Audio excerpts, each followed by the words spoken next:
अर्शवानी की ये रिपोर्ट थी। कौन से सवाल खड़े हुए हम इस पर आए उससे पहले जरा समझने की कोशिश कीजिए। एक तरफ आंतरिक सुरक्षा, एक तरफ कश्मीर का सवाल। इन स्थितियों के बीच हमने तय किया कि बीते 16 बरस की परिस्थितियों को जरा समझे, कितने हिंसा इन जगहों पर हुई है।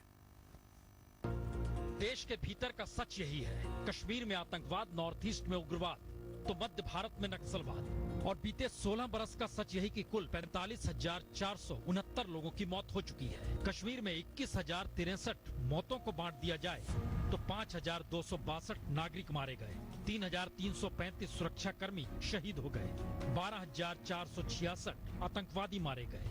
लहूलुहान नॉर्थ ईस्ट भी हुआ है, जहां का 90% हिस्सा अंतर्राष्ट्रीय बॉर्डर है और वहां उग्रवाद की वजहों से 12,281 लोग मारे जा चुके हैं, जिसमें 5,112 नागरिक हैं, 1,130 सुरक्षाकर्मी शहीद हो गए, 6,039 उग्रवादी मारे गए।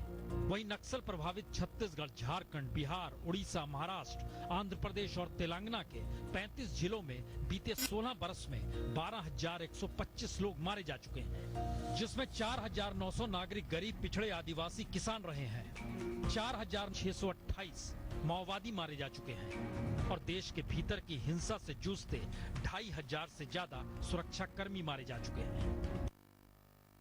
जाहिर है ये ऐसे सवाल हैं जिन सवालों का जवाब क्या सियासत के आसरे ही खोजना होगा। इस बात का हम जिक्र इसलिए कर रहे हैं क्योंकि आज जम्मू कश्मीर के सीएम दिल्ली में थी, से इतर एक दूसरे राज्य में लिए चलते हैं। मसला लेकिन शिक्षा का ही है और ये राज्य है छत्तीसगढ़। कल्पना कीजिए, आपको मुफ्त में शिक्षा दी जा रही है, शिक्षा के दौरान खाना दिया जाएगा, साइकिल दे दी जाएगी, यूनिफॉर्म भी मुफ्त में दे दी जाएगी, फिर भी माँ बाप कहे जी नहीं, पढ़ाई हम मुफ्त में नहीं लेंगे। इसका मतलब क्या है, देखिए इस रिपोर्ट को।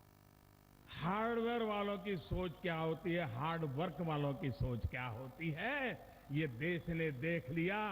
एक तरफ पीएम ने सही कहा, हार्वर्ड को जमीनी सच से क्या लेना देना, लेकिन हार्ड वर्कर यानी मेहनत कश तो जमीनी सच को बाखूबी समझता है।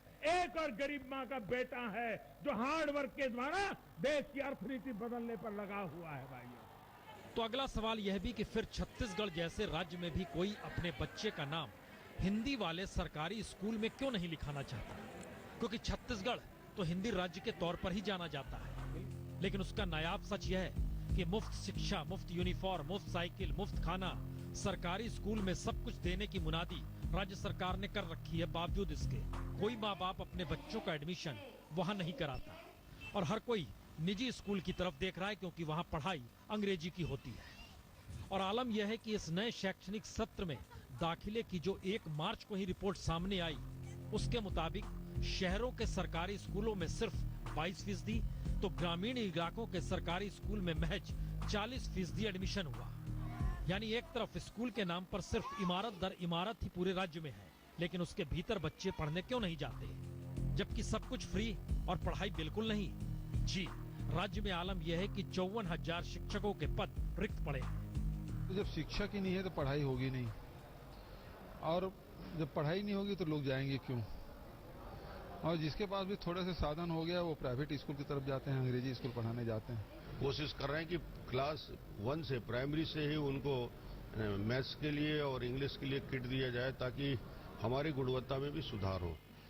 तो राज्य में हिंदी की पढ़ाई दरअसल सिर्फ सरकारी स्कूलों में ही होती है, जबकि निजी इंग्लिश मीडियम स्कूलों में हिंदी ऑप्शनल सब्जेक्ट के रूप में पढ़ा लिखा जाता है। यानी चाहें तो उसे पढ़ सकते हैं, अन्यथा कोई दूसरा विषय लेना होगा। लेकिन स्कूल राज्य में बाखूबी हैं, खूब हैं, लेकिन दूसरी तरफ सिर्फ हिंदी है तो कोई उस दिशा में देखता नहीं, क्योंकि इमारत है लेकिन अंदर पढ़ाई नहीं है। हिंदी भाषी राज्यों में से एक छत्तीसगढ़ में भी अब हिंदी को लेकर दुविधा शुरू हो गई है। छत्तीसगढ़ सरकार ने साफ कर दिया है कि उसकी प्राथमिकता अब हिंदी नहीं बल्कि अंग्रेजी है।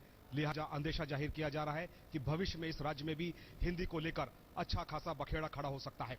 कैमरामैन महेंद्र के साथ सुनील नामदेव, रायपुर, आज तक।